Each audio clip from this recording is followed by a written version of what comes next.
Welcome to Podheim, Jiroc's Valheim podcast. Let's give him the business.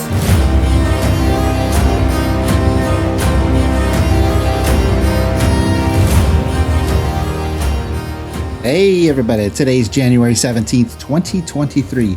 I'm your host, Jiroc the Viking, and joining me today are my fellow Vikings, Gwen the Shield Maiden. Hello. We also have Shield Maiden, Morning Darkness. Hey guys, good to see you. And joining us is a Viking, Gorthar. Yay. Hey Gorthar, it's been a while since we've had you on. Oh, You're muted though. Gorth's muted.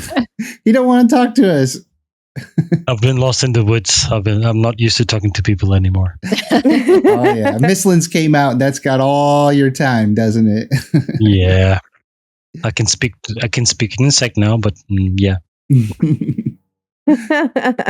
Yeah, Mistlands is taking the world by storm.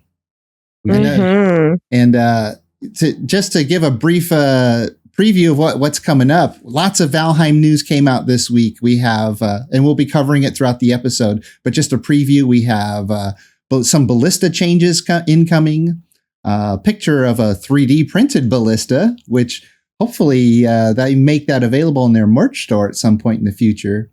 A really big Ashlands sneak peek, which I was super surprised, which we'll get into. And I know somebody who's going to really like the other thing, new clothes. We have been talking about new clothes and requesting it forever. It's like things we like to see changed or added to Valheim. I think that's been on the list like 5 or 6 times. Yes. Wow, no, yeah. And possibly some new vanity items. We'll get into it here. Let's see. First off, anything interesting this week? Gwen, I see you have listed something on our script.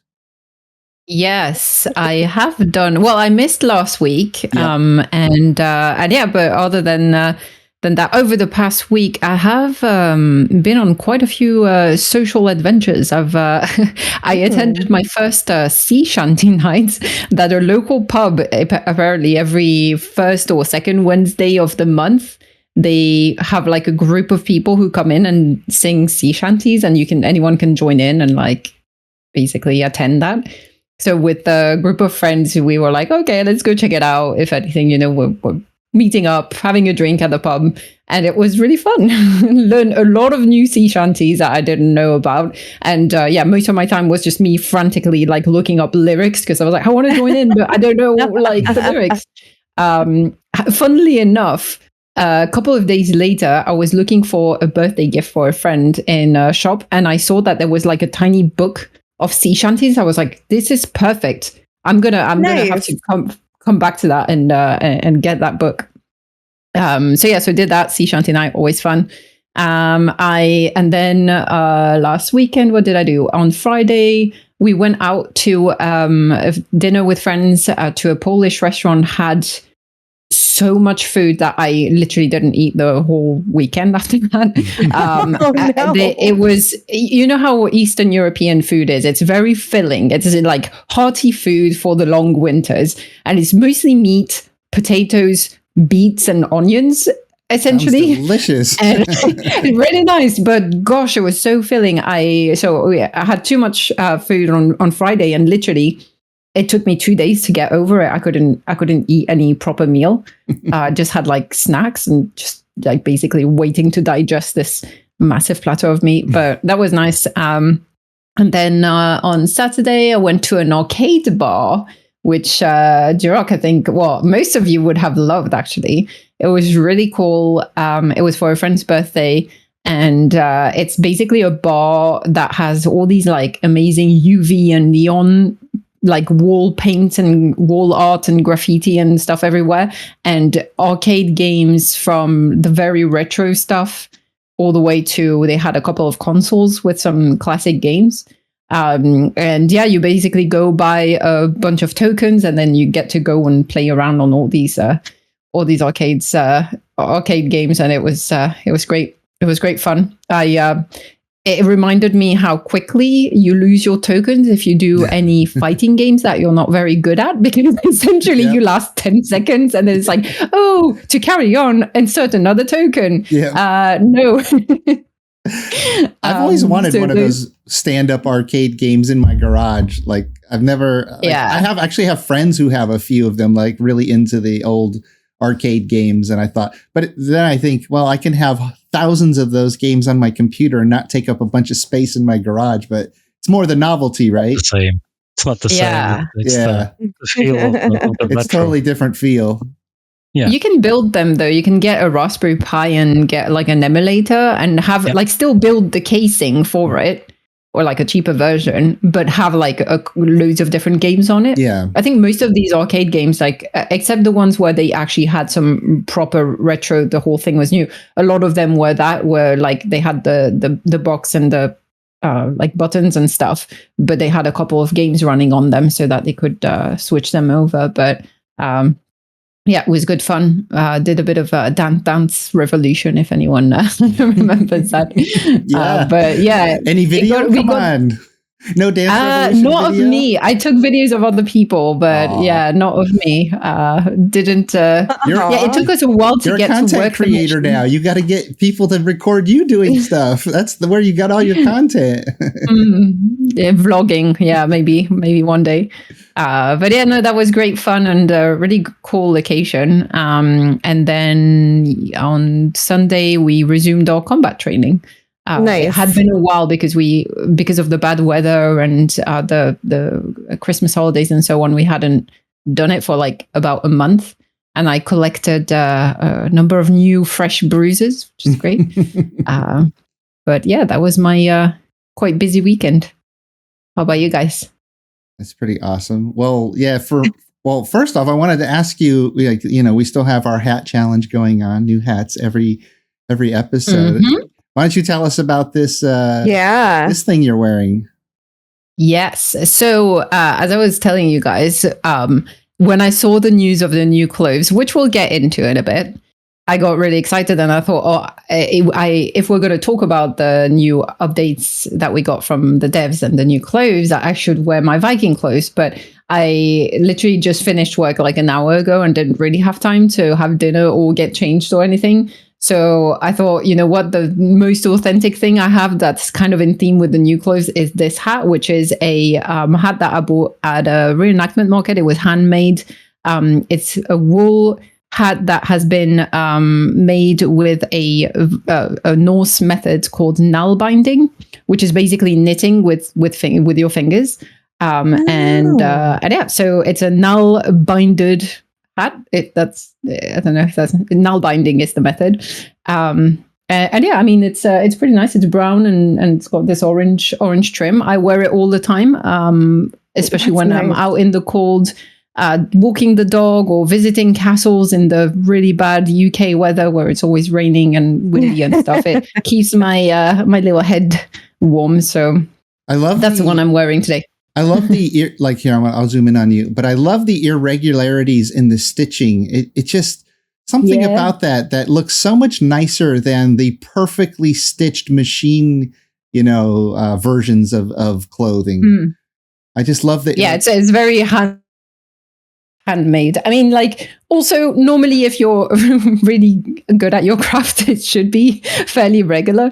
But yeah, I agree with you. There's something about hand stitching, and I was thinking that because I made just as a little project, because I do need to get better at hand stitching. But I hand sewn a little linen pouch, and I made the eyelets also by hand, like hand stitched. Or I don't know if we'll see any of that. Actually, that's not the nice looking one. There's one that's pretty nice and but it's visible. Yeah, we can see it. Yeah, like bit. I don't know, it's not very visible. So those eyelets that normally, if you buy something, it's like it's a metal eyelet that's been put in, or it's like done by machine and so on. And I was like, hand stitched, it actually looks really pretty, and it's got like a different touch to it. Anyway, so that's my null binding hat. And also, we'll talk about it again when we talk about the new clothes. But this is a hand-forged penannular brooch that I had made by a blacksmith friend at one of our reenactment shows. He was actually supposed to make me a Norman style one, which is more the round ones. And he did this one by mistake, but I was like, hey, this is exactly how the Vikings had it. So I'll have that too. And I ended up having both, which is great. So this one is actually very much like the ones that are shown in one of the pictures that the devs have posted. So we'll get into that, and I'll get nerdy soon. I want to get something like that too for this fur thing that I have, because let me get my beard out of the way. It has this, strap and buckle. Can you zoom in on your picture? Oh, it's got a strap and buckle. Okay, yeah. You need which isn't appropriate for the age. So I want to get something like that and then take this thing off so I can kind of strap it together with that. You could. Vikings were fans of leather toggles. They had like toggle shoes and stuff. So if you wanted, instead of a strap and buckle, to have like a toggle, that would be nice. Otherwise, I'll at the next Viking or reenactment market I go, I'll keep an eye out for nice brooches. I'll send you a couple of cool pictures and options. I'll do your Viking shopping for you. That'd be awesome. You guys got all the cool Viking festivals out there. I've only been able to find the one, and it's pretty far from me over here. Let's see. Since you talked about your hat, I guess I'll talk about mine. Yes. So I got 4 hats in Nashville. You saw the cowboy hat, the wicker one. And this is the nice black felt one that I bought there. I tried on 4 or 5 different black felt hats, and this is the one I fell in love with. And of course, it was the most expensive one. Like, oh, great. The one I really like has the most expensive one. The hat band here that you see going around, it comes with a black one, so you can't really see it. And I bought a separate one. They have all kinds of hat bands, and there's a tradition to kind of like stick various different things in the hat band to hang off the side of the hat here, like feathers or like a playing card and all kinds of things. So like I'll start my collection when I find something I like. What's that, Gorth? Nice. A little lace in the felt. Like a little lace card on the side. Yeah. Because I play poker a lot, with friends, just casually. I know. Yeah, stick one of those in there. So I like it, and it's good for like special events because I'm so pale. And they made the hat just like in the Viking Age for those pale Vikings to keep the sun off, Those pale it's Viking authentic Viking. Authentic Viking cowboy. But yeah, like I've been to weddings and stuff, right? And like normally I wear like the big beach hat and it just like a big wicker beach hat because I'm sitting out in the sun for like 2 hours at a wedding in the middle of summer, and I'm like sunburned and I'm all greasy because I'm like, layers of sunscreen on. And at least now with this, I can look a little bit fancy, because I'm in a suit, right? And a beach hat doesn't look great while you're in a suit. So, yeah.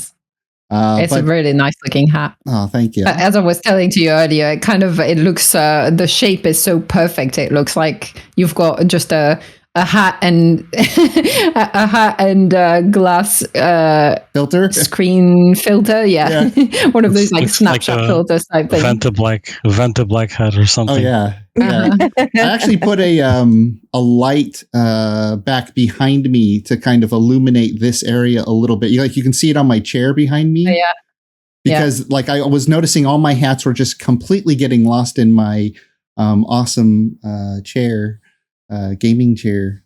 I think Gwen, you and I have the same company gaming chair. Yes. Except I think mine is probably a bit big for me. It's like, I don't know if it's supposed to be like that tall. Well, but it's awesome because mine is a special edition with a really pretty you got a drawing pretty print on it. Yeah. Yeah. I could see it maybe on the side a little bit there. Yeah. Yeah, mine is mostly black and gray, so you can barely even see the logo on there. But it's pretty nice. They come in 3 sizes. I have to get them to be an affiliate, but you have to from what I understand, you have to be like a regular streamer and have a big fan base. And then like they'll sponsor you as an affiliate. But yeah, let's see. What did I do? We launched Ravenheim season 2. Ran around with Christy mostly because there were a whole bunch of streamers, like 10 or 12 of us, content creators, all jumped on together one night, and it was a little bit laggy, so we all tried to get away from the group, and I ended up helping their server admin by reconfiguring their mods and removing some of them that they didn't need, and it actually improved the lag. So hopefully it won't be as laggy in the future. But yeah, we ran around. It was pretty crazy. Christy's got the video up. I haven't put mine up yet, but it would be the same content, but from a different perspective if I get mine up. So check out Gaming with Christy. She's got the video up. It's pretty fun. Our first episode on there with like 10 or 12 content creators.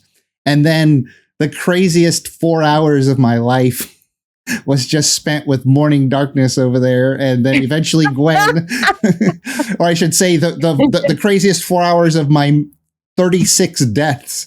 Oh gosh. No, 36. Yes, I counted my markers. Really? 36. Was it 36? Jeez. Yeah. Wow. For once, I was not that bad. I mean, I did join in much later. In the last hour. Yeah, I was there for like 4 more hours, and there was about 3 minutes where I quickly created a thumbnail so that I could start streaming to direct traffic over to her Twitter, and so I was at spawn or Twitch. I keep saying Twitter. I know, me too. Twitch, yes. Morning Darkness with 5s instead of S's, just like her name over there. So I stood at spawn on the Chaos stream for about 3 minutes, and I probably died 6 or 7 times while I was getting that thumbnail. So officially, like 30 deaths. 30 deaths. Yeah. Okay. Not about tally. But you were getting I think one of the reasons you didn't have as many deaths, besides being an amazing player, is you. Oh, thank you. You got the invulnerability shield because you were running the mod. Yeah. None of us, I don't think, could get it. So whenever somebody put that on the players, you got it, and then you would run around, which was great because you would tank the mobs for us where we're trying to just get away and survive.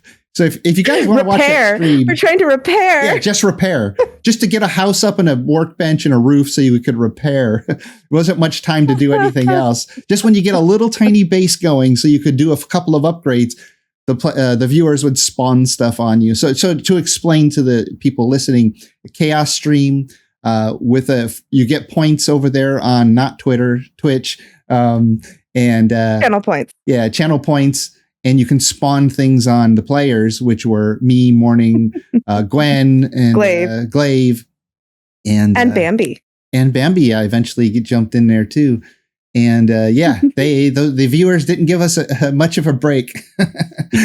Whenever we got almost got a little house. It's funny, Glaive wandered off from the group thinking he was going to be safe, and he would climb a tree and try to build a base up there, but the spawns were up there too. And then he tried to dig under a rock, but then the spawns were there too. And nothing was ever safe. There's nowhere you went. The viewers could find you.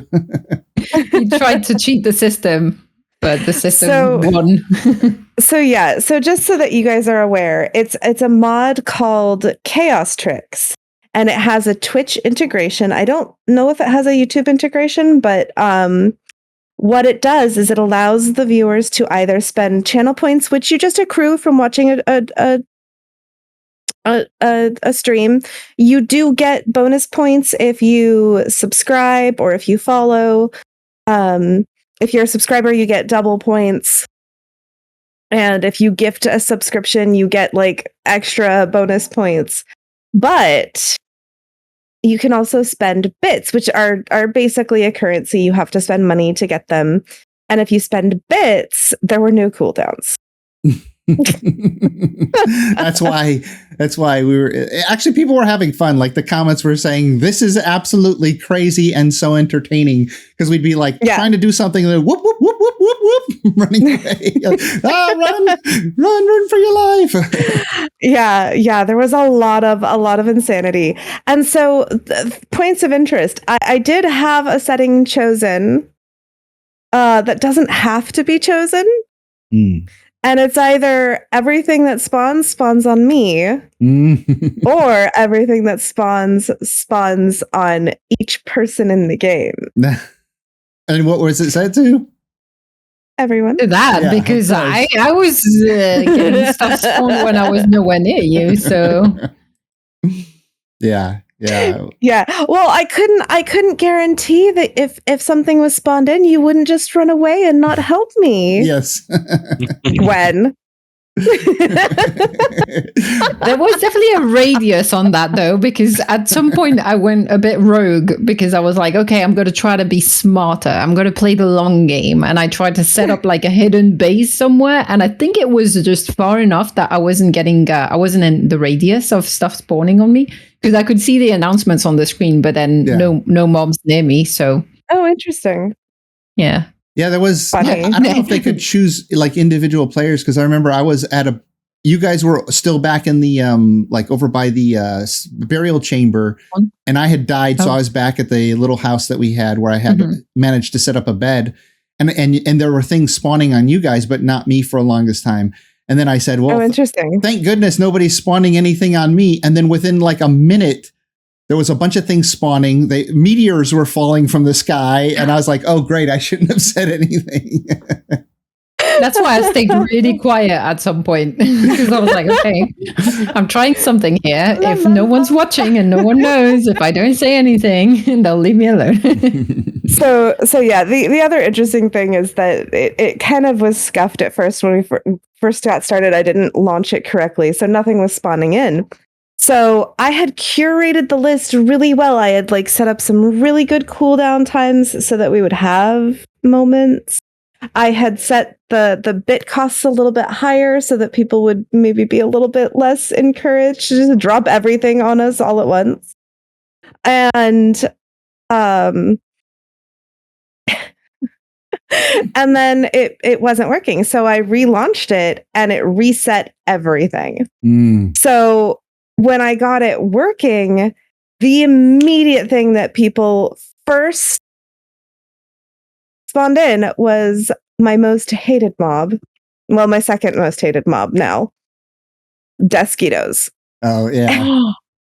Oh, no, that's brutal, because you were running around naked or in rags at that point. Oh, yeah, right at the beginning. Yeah. There was like 5 Desquitos right there. Zap, zap, zap.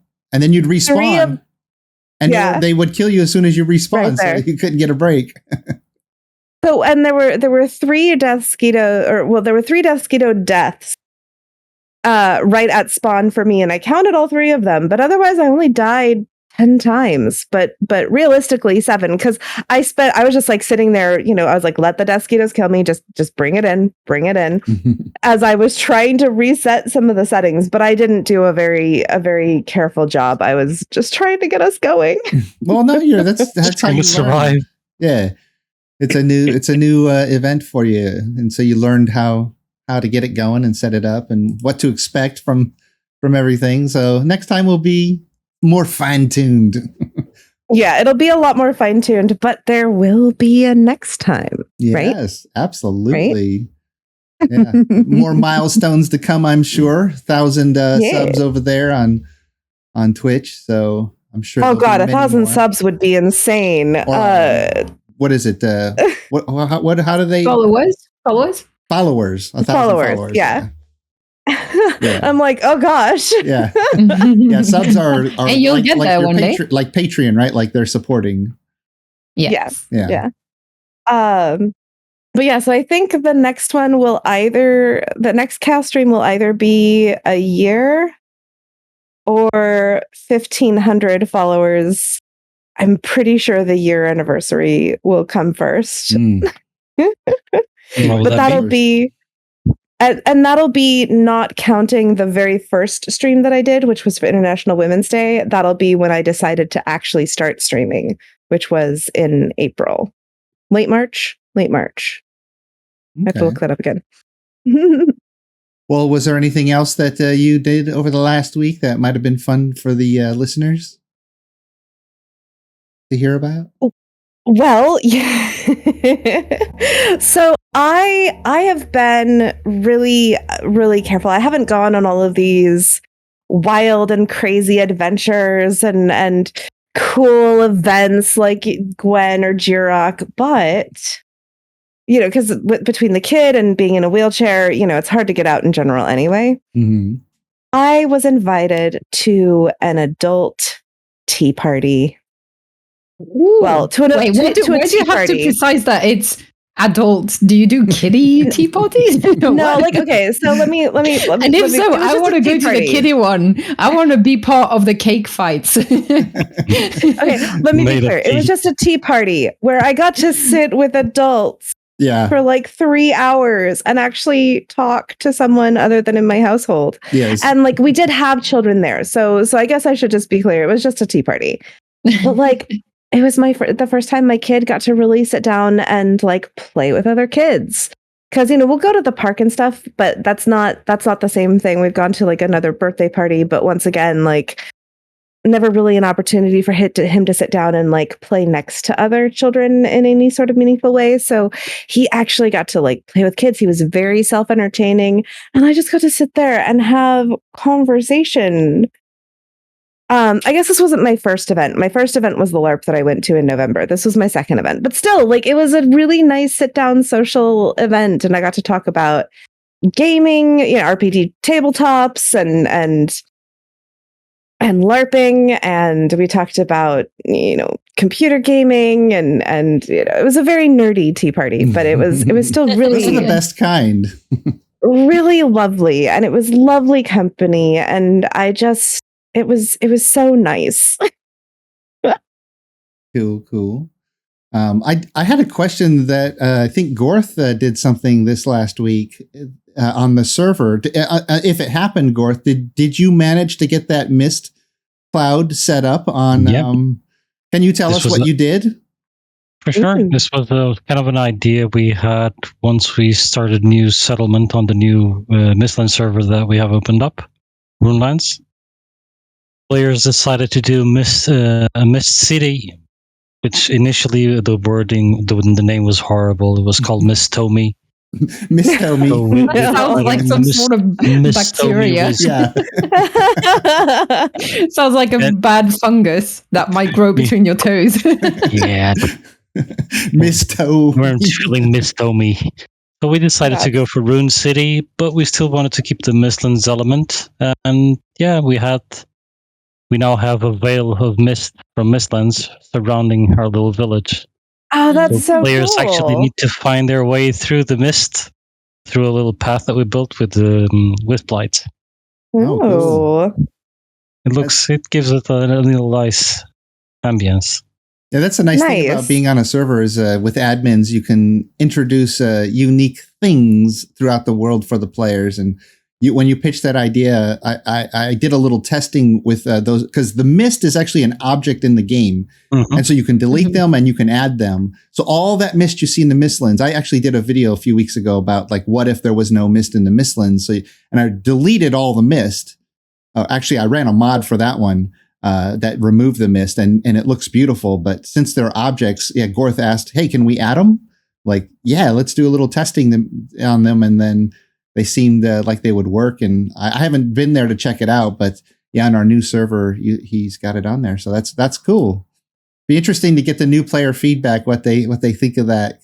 Do they have access to the mist removing light early on, or how do they get to the Rune City without the mist? Well, like I said, the whole city is surrounded by one side is surrounded by water. Well, that side was not covered by mist, so I'd only covered the side from the inland. Mm-hmm. But through the middle of the mist, there is a path through there. It's fairly easy to see. Okay, so even without a demist, for sure, kind of follow. You can use the wisp torches. they also clear the mist around them. Yeah, exactly. The torches. Cool. Torches that you put on the ground, they serve as permanent demisters. So with that, I made a little tunnel. And it's meadows, right? So there shouldn't be too many like tough mobs. Super safe. Except the maybe the gigglies at night. At night, yeah, that's the only possible concern would be gigglers. But if you keep your audio up, you'll sure be listening to them coming up to you. Same as you would anywhere else. Because let's be honest, we've all been jumped by gigglers in the middle of the night, even without the mist. Yeah, there was no mist there, and they still jumped us. So, yeah. Well, yeah, it might make it a little bit difficult to see them from afar, but they will still gang up on you anyway. Yeah. Well, that reminds me, we got our modded server up. We're calling it now, it's Yotin Quest. We're now calling it Yotin Quest 2.0 because we did like an overhaul of all the mods since the last big Iron Gate update to refine it, make it better. Plus there's a new modder on the scene who's got like basically like 5 or 6 mods all in one. And it runs really smoothly. He's balanced it really well. We're actually going to probably have him on the podcast for an interview here in a few weeks, which will be fun. But excellent. I logged on to play a little bit to see how the server was running, and one of the mods adds all these new little animals throughout the world, and you can tame almost all of them, and it adds male and female versions. So if you want a mating pair, you have to get the male and the female version. You can't have 2 males, 2 females. Obviously, you want them to mate. So I ran around and I got moose. I got foxes. What else? Fox-eye, I'm pretty sure. Fox-eye. I got some of these new little rabbits that are different than the Mistlands rabbits. Deer. You can tame deer. So I got them all. I got all my breeding pairs. I spent a few hours one night, got them all set up, and I have a little house. And so I started breeding them and taming them. And then the gigglies came and almost completely destroyed my house, killed almost all my animals, and I was like, you little monsters. Yeah, so I need better base defenses. Oh, yes. It's somewhat worse when it happens in a bat attack, just because the bats are so tiny and they don't do much damage, but they will decimate all your tamed mobs. Yeah, one of the good things. And they're really frustrating to try to hit as well. But with magic, you're covered completely. You just do summon a protection bubble, and all your creatures are protected during the whole raid. Oh. But Really? Yeah. I've only killed Ichthyr. I don't have magic yet. Well, you can always summon the Wizards Guild. We'll come down and help you. Oh yeah, give me some magic. We'll provide a good service. Always there to provide the magic. Cool. And if you need a new gaming PC or laptop, check out Zydax Computers. I own one and I absolutely love it. And they offer a lifetime desktop parts and labor warranty. Can't get better than that. Just use my link, jiroctheviking.com/Zydax. Well, lots of fun stuff coming up in the podcast today. So let me get through the rest of the announcements real quick. I'm having fun with merch. I used to do print on demand stuff years ago for fun. And so, of course, I'm doing a few things. I added a few new designs. Let's see. I just want to show you guys. Of course, who doesn't love you in the game if not Odin, right? No, I think it should be Odin hates you, because Odin is the one who puts you in the 10th world to prove your worth before you go to Valhalla. So I'm pretty sure this should be changed to Odin hates you.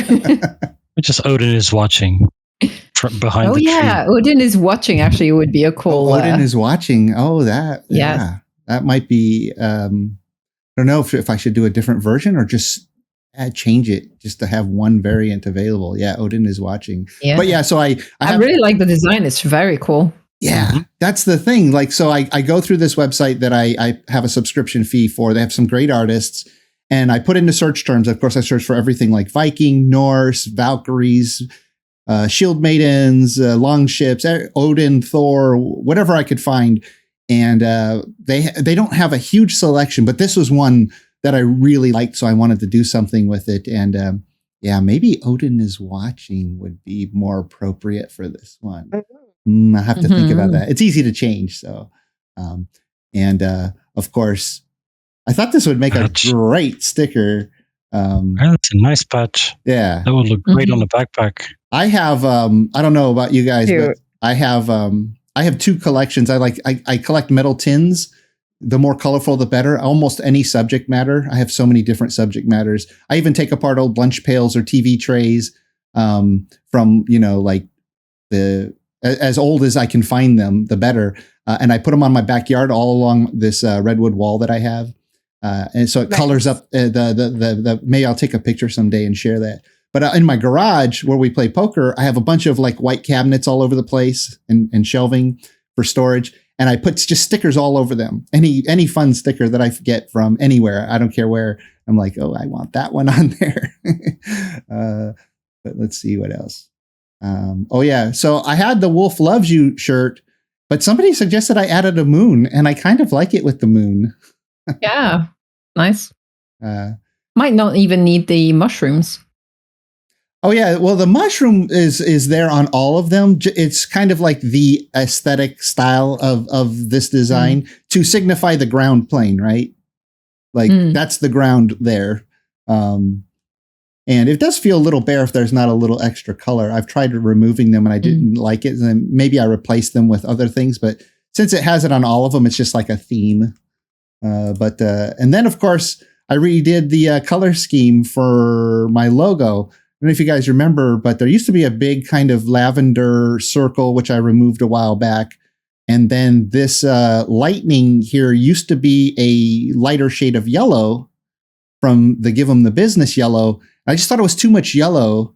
I mean, the artist did a great job. He's a friend of mine, actually, I've known forever. But I wanted it to pop more and have a little more contrast. So I changed it to this blue color. I like that. Looks nice. Yeah. Yeah, it looks like the blue, the lightning that you get from some of the... Is it the Himanothel? No, well, one of the new ones. I don't know. I feel like there might be that in the weapon. The new at gear. Yeah, the new at gear. It looks like the lightning from the new at gear. Yeah. Yeah, so, actually I went through a lot of variations on the color and brought my shield maiden in and said, okay, I've been staring at these for hours. I can't be objective anymore. Which one looks good? But we settled on this one, and I think it does look pretty good. And of course, I want because I want stickers for my garage. Yep, I made a sticker out of it too. So, hey, when you create those designs, do you get like a discount if you ordered them for yourself? Well, yeah, because there's a built-in like a tiny % profit for me because they do most of the work, right? They supply the shirt, the printing, they do all the shipping, they do everything. So they get most of it. Like from a t-shirt, I get a few bucks from it. I just, if I order it, then of course they subtract those few bucks if I order my own. Yeah. And I do, because I like to order a lot of samples because it's actually been important a few times a design, the colors or the lines or something, it just doesn't quite look right.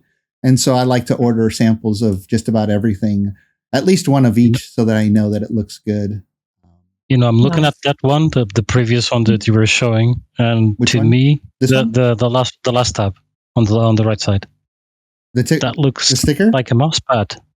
That could be a mouse pad. Oh, that could be a mouse pad. Yeah, they have a mouse pad option. Very good idea, Gorth. Nice. Coming soon. I would totally get that mouse pad. Oh yeah, that's a great idea. It was hard too because this logo is it's like 16 by 9 kind of like this instead of long, which is like almost a little better for t-shirts, like in these designs for a t-shirt. Oh yeah. So when it's on the shirt, it has to be a little bit smaller. Like, unless I stretched it up, it would deform. It wouldn't look right. But yeah, so big rectangle mouse pad would be awesome. One of those that covers the desk. Actually, I need a new mouse pad. I should get one. There you go. Hey. Great idea. That's a great thing about having a community. It's like you guys come up with great ideas. That's like even just like the viewers on YouTube said, add a moon. And well, duh, it's a wolf. Let's add a moon. Oh. And I thought about putting a crescent moon, but in the game, I think it's always just a full moon, right? So it's always full moon. Yeah. So I designed just a full moon, and yeah. Cool, I like cool. it. Yeah. Well, thanks for the suggestion, Gorth. That's awesome. Welcome. Anytime. Let's see, what else do we got? Oh yeah. So for our servers, I mentioned Yotin Quest 2.0, amazing new mods. I actually, if you look at my community posts on my YouTube channel, I posted a picture of me in the deep north with a brand new outfit from the mod and a new creature right behind me, a giant woolly mammoth, and one in the Ashlands with a new outfit and new business giving hammers, and a warg, a giant like Ashlands wolf looking creature. It's huge, and you can tame it like a wolf and it'll follow you around and fight for you. You do the little thing. Nice. Yeah. So cute. Yeah. Let's see what else we got. Oh, I guess we're getting ready. We're ready to jump right into the Valheim news. Lots of Valheim news this week. Oh my goodness. So, yeah. I mean, Ashlands just came out not too long ago. We've already got a bunch of news. Okay, let me bring it up. Yeah. Go ahead, Yeah, Gwen. definitely was not expecting. I was expecting maybe a little like, oh, happy new year and thanks, for all the feedback on Mistlands, and oh, here's a couple of things that we're working on. But like, damn, they dropped so many new things. Yeah, We're not gonna hide it anymore. Take it all. Yeah, There you go. that might be the biggest announcement. Is they said like Right. with Mistlands, they wanted to be a little more secretive because they were doing something really special with that biome, and we saw like mist right everywhere, something we don't have anywhere else.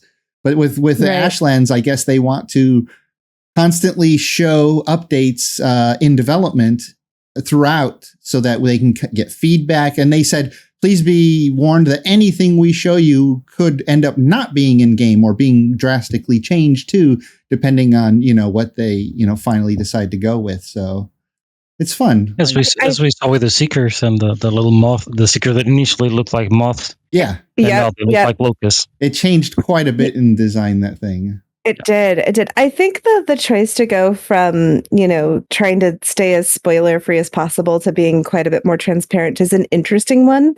Because I know it's already a really polarizing topic.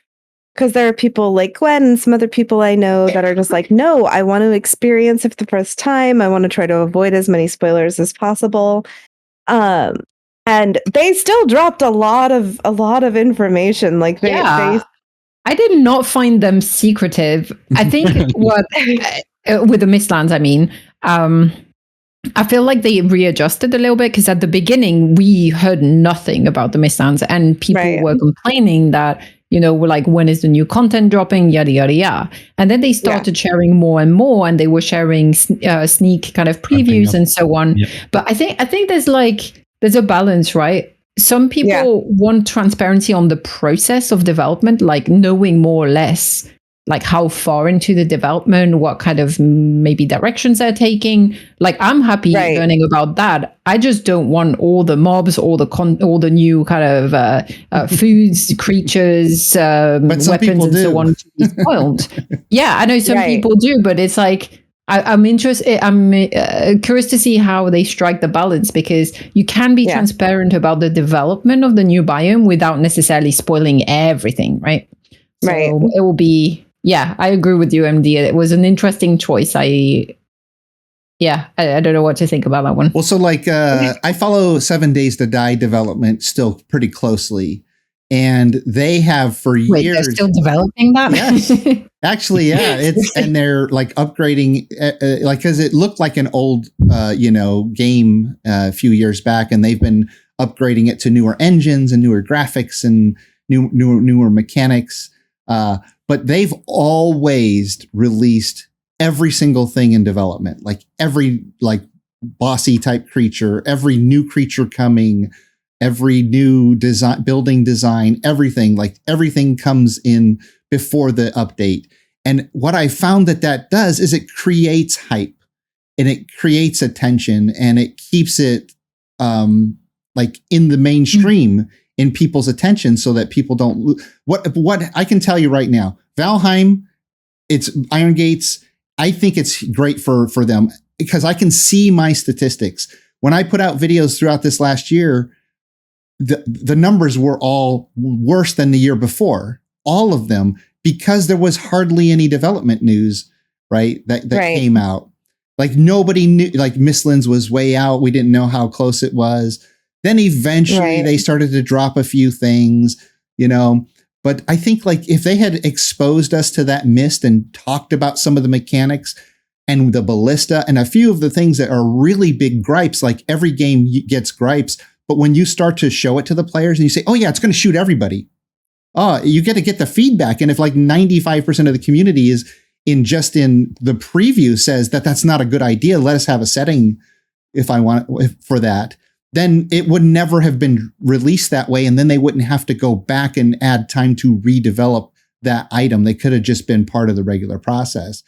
And the mist, actually, I've seen so many good suggestions for the mist in that increasing radius of the demisters, the ones you place, the one that's flying around you. Maybe when you finally kill the queen boss, maybe at least that zone and a few zones around it clear of mist. Like just different things so that you can get into the Mistlands and actually enjoy all that work that they put into it. Right now, there are little pockets that don't have mist, but I think that there's probably a little too much mist. And one of the things I wanted to maybe offer my supporters in the future, because now I have mods that I can remove the mist, is I can create worlds and remove huge portions of the mist so that they could either have no mist in the world at all, if that was the way they want to play, or there would just be a few pockets of mist so that they could still enjoy most of the Mistlands and go into the mist when they want. But like these options aren't available right now. It's just like it's completely covered in mist almost. And there's a lot of people complaining. And I kind of get it. Like, Gorth, you've been in the Mistlands for quite a while as a player because you brought your veteran character from the playground server to the Runelands. Yep. What do you think about that? What do you think about being too much mist in the Mistlands? Would you like to have little pockets or bigger pockets where you had like less mist or no mist? As is with the current iteration of Mistlands, not the first one once Mistlands was released, I find Mistlands very empty, and I would like for the mist to be pushed back a little bit. Yeah. When it was a bit fuller with more creatures, then it would make sense to have that much mist because you can't see what's coming to you as element of danger. This doesn't add that much element of danger because you can hear creatures coming from far away. You just can't see where you're going. Yeah. You're literally just stumbling around. Yeah. You don't have to get battle ready because you know when the Jarl is coming from 5 kilometers away because you can hear him. And it's just lots of time just stumbling. Yeah. I do believe that once the queen is defeated, the mist balls should reduce to half, or there should be a power that pushes them away, like the queen power. Instead of regenning A tier, which it does poorly, it could do maybe just push or maybe it does both. Away. Maybe you get the A tier regeneration, and you just have like this huge aura of demister zone around you. Oh, that's a good idea. Well, that'd be nice. Yeah. If you're listening, some just suggestions there, even though we got rid of what we changed in Valheim segment for this episode anyways. Another thought or idea that just came to me as we were discussing this. One thing that I kind of agree with you, the mist at the moment is just, I kind of wish, and I feel like the first iteration of Mistlands, there was more moments where you would get like up high and you would actually see, like have a view. Right now, the last couple of times I've played Mistlands, I just felt like there's no point going anywhere or going up high to have a view because there would be no view. It would be just mist all around. So I don't know if they changed anything in the patches or what, but I agree with you. Like sometimes it's just so much that you don't get to appreciate the beauty of the biome, which is a bit of a shame. But one thing that I was thinking of is, you know how we've got a weather system in every biome, and you do get fog in the plains, which is always terrifying and really annoying. Or you get, lots of rain or different types of weather that make it harder to see at a distance, like snowstorms and so on in the mountains. Maybe with the Mistlands, they should do something where they reduce the mists that is there when it's normal good weather, but then they have like weather moments where suddenly the mist is really, really strong, Cool. or we do have storms, I think, in the mist, and that's pretty much Yeah, the only beautiful weather that we get. storms. The storms are Beautiful really cool, storms. but that's the only weather event that you get. You don't really get any other stuff like rain or anything like that. So maybe like almost a mist storm, or like the mist coming down and really obscuring the view at certain points. But most of the time, it lifting would be a cool way to still have both elements. I did experience rain today on Mistlands, oddly. Oh, okay. I've never, Yes. and I was not alone. I experienced rains, and there was no other biome, and it was just rains, not storm. And we were, yeah, me that and must Wayne be were quite both rare. looking at the sky and looking like, what? It's raining. There's no storm. There's nothing. Just regular rain. And did And it change the mist in any way, or was it No, the same? no. Same thing. Hmm. Nothing changed in the environment. Only the storm itself, and only the rain. The rain. And Okay. that was weird. Mm. But yeah, but it feels like the Mistlands, it went the opposite way of what you're saying. Instead of having a nice weather that pushes away mist, no, it has fog along with the mist, which is just awesome. To navigate with fog and the mist balls, you can't see anything. You're completely blind in there. Yeah. I have an interesting graphic here since you brought that up. One of our modder friends named Yurde posted this, and it is the percentage chance for each. Like this is from the code. This is the percentage chance for each weather event to happen. I was meaning to do a video on this. I just haven't gotten around to it. But so if you see the Mistlands, this is cool. Most of the time it's clear. Then it does have a chance for rain, and it has a chance for thunderstorm. And it looks like they're about even, but very like small percentage chances. I've never seen the rain before today. Or maybe I just never noticed it. Yeah, and I cannot believe that the percentage probability of rain in the Mistlands is higher than one in the meadows, because I swear to God, every freaking time I'm in the meadows building, it freaking rains. And same with the ocean. Okay. Ocean, I feel like, Black Forest as well. But meadows specifically, because you hang out in the meadow for some chill time, but half the time it's raining. Well, yeah, it has a light rain. Especially when you're trying to build. It has a light rain chance too there. Light rain, thunderstorm. I see. And then regular rain. So you have feels a lot more than like right now. It looks like 80% clear, or maybe 85% clear. It just feels. So. Yeah, and he says actually that whenever there's a weather thing going on, that you can follow this graph up, and it should be that the weather above it and below. Like if you're on the ocean and you have rain in the ocean, that all these other environments should be that. Really? Interesting. I have not experienced. Yeah. Weather forecast. So yeah, I was wondering that if there was any correlation between, and I was also wondering if it was depending on where you are on the map. Like if I didn't know it was biome dependent, and that the biomes were weather systems were connected in that sense. I thought that it was, if you're near spawn, the center of the map, you might get a different weather than if you're in the same biome but far away. No, they all share weather. Yeah, he's all identical biomes share weather. The whole world shares the weather based on this graph. I see. Yeah, like the Ashlands is always ash rain. Yes. Lovely. So let's see. Maybe soon that we'll have some extra colors going on in there. Ash rain, rock rain. Well, yeah. Once they change, melting lava rain. So yeah, something fun to bring up that I hadn't planned to share, but that we know when we're talking about it. Well, let's get into the teaser. We're going to get to that. But let's talk about the development blog that they released. Yes. Let's see. Just this week.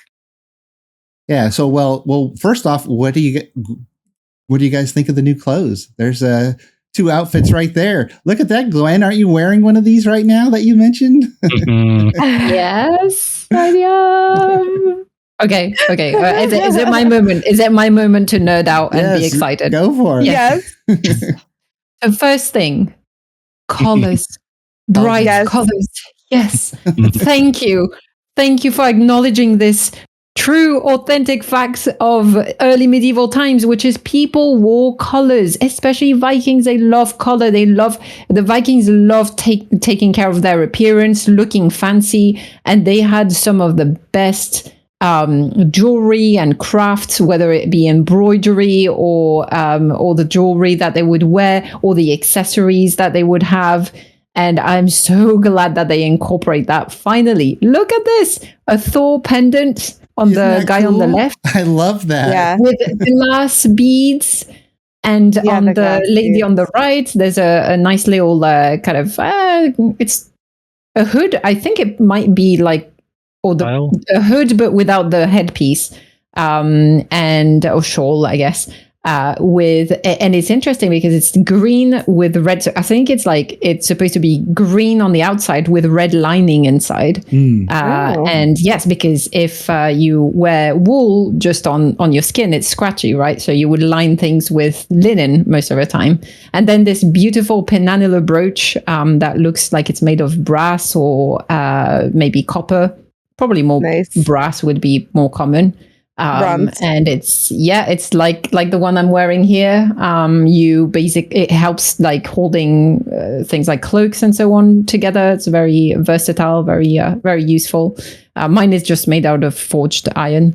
And then all the shiny bangles that they have, because Vikings actually used that as currency.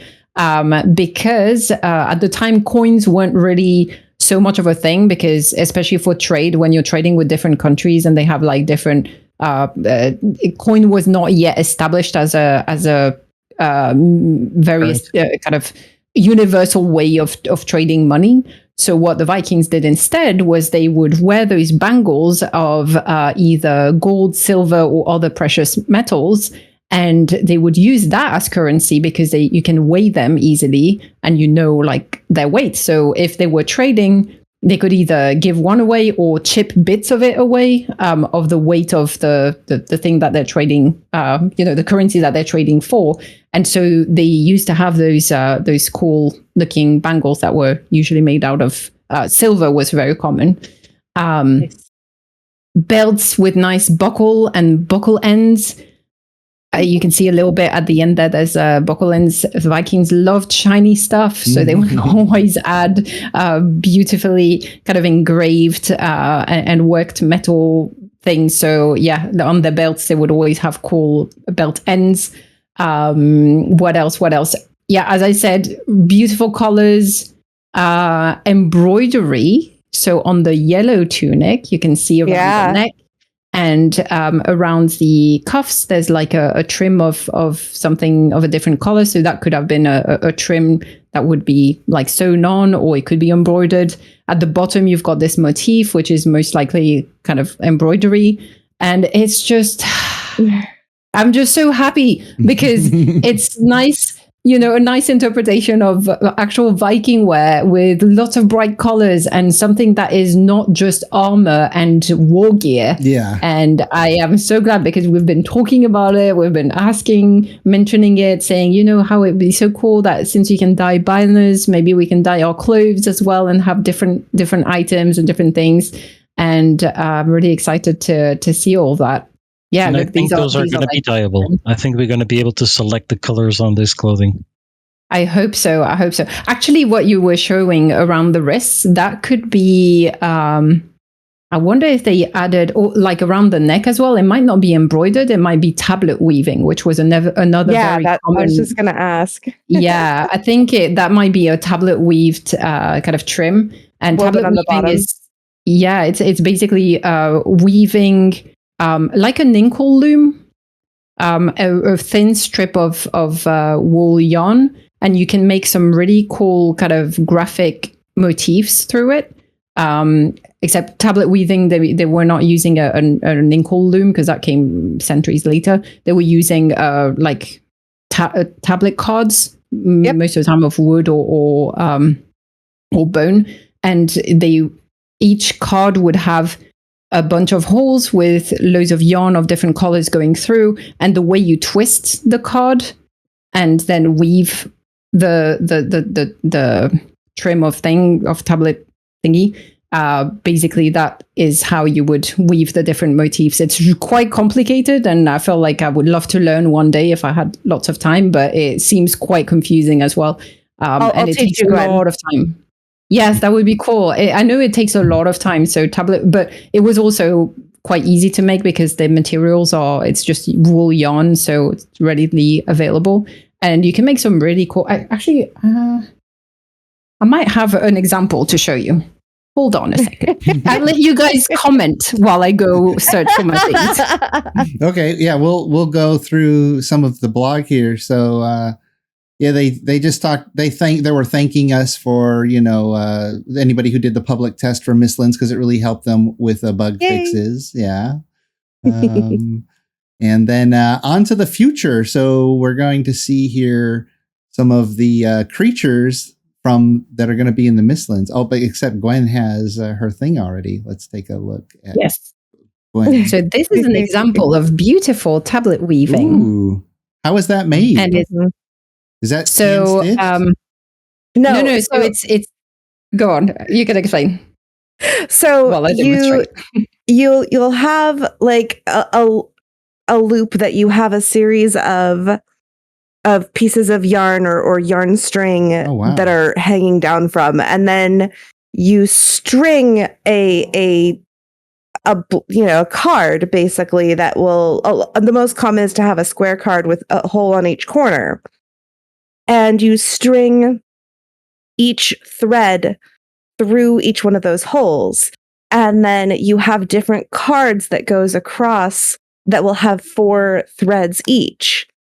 And then you just rotate the card in a particular direction to, basically it's twisting the threads together in such a way that will bring a particular color up to the top. And then you bring another thread back and forth through every time you rotate to get the warp and weft of the weave. Wow. That's really cool looking. And so that thing that you have there, Gwen, what would that particular piece be used for? I bought it to make a sort of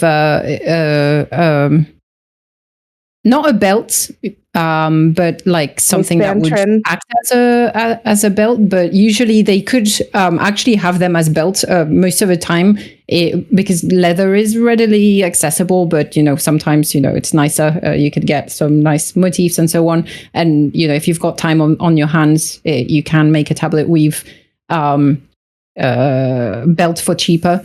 So they would use them as belts. They would use them as trims. So you could add that to add a trim to your cuffs. Oh, that would look embellish great on my blue tunic at the end. Exactly. So you could have that there. You could have that around the neckline again to add some nice motif, or at the bottom hem. But most common would be around the cuffs, and also around the neckline, because those are quite small. You can easily add, either embroidery or that, without spending too much time on it. The bottom hem, you would need to spend a lot of time making a really long tablet weave thing so that you can trim all of that. It takes time, but it doesn't take that much time. You're making it sound like it takes forever. If you want to make a neat, like this one is beautiful. It's like so nicely made. It's so neat, really cool. And it's very regular. Like it does look like it's been made by someone who's very experienced. If any Joe Schmuck tried, like me, and tried to make that, it would not look this nice. It would look very irregular. What takes time is like practicing and mastering that craft. And I mean, it's like, it's one of those things. Weaving does take a long time if you do it by hand. Yeah. But this was like a cut. I cut about a third of the whole roll that the trader had to sell. I just needed that for my belt. But and it's very expensive because it is handmade and so on. Well, it is expensive now to buy. So not many people know how to tablet weave. Yeah. My tunic the sleeves are so long that it comes all the way down past my hand. And I roll it up. You need to hem them. No. But I'm planning on doing that. But now that I see that tablet weave, I want to get something like that when I sit down to do the adjustment. when I cut it off and hem it up. Now I want to add something like that too. I think it would look great. All right, Jiroc, Yes. we really need to talk. We really need to spend some time together. Exactly. IRL. MD, what are you doing? You need to make him like some nice doublet weaved That'd be trims awesome. and Clearly. you need to dress up our Jiroc. Yeah. So let's see. Well, we started the update, but there's so much to talk about. We haven't gotten very far. But yeah, no, we did cover this picture in detail. That's really cool. All these details. And it's nice hearing about all the little accents and the jewelry and all the little different things about it. But yeah, so they dropped Ashlands, being more transparent, wanting to show us the development, and they dropped the Chard. Hey, everybody. That was just the first half of the podcast. I hope you enjoyed it. If you'd like to listen to the full podcast, which should be about twice as long as what you've just heard, you can gain access to it as a Patreon supporter, and you can support me for as low as $2.99 per month and gain access to the full podcast each week. I hope you consider supporting me, and if for any reason you're unable to support me on Patreon, you can also use my PayPal donation link or the YouTube join button. Thank you. Your support really means a lot to me. Skull.